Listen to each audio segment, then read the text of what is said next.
Resimen Lintas Udara ke-137, 51, dan 119 Rusia mengklaim hingga saat ini terus membersihkan pendaratan Nizhny Klin dan Darino hingga Sverlikovo dari tentara Ukraina.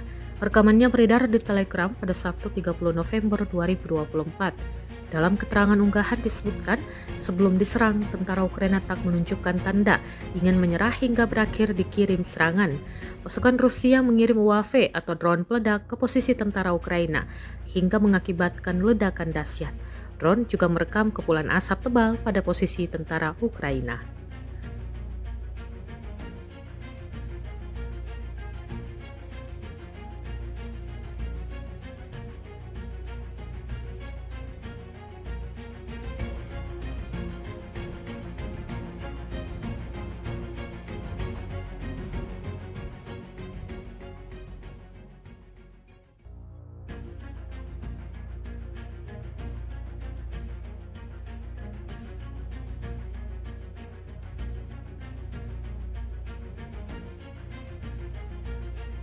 Download Tribun X sekarang, menghadirkan lokal menjadi Indonesia.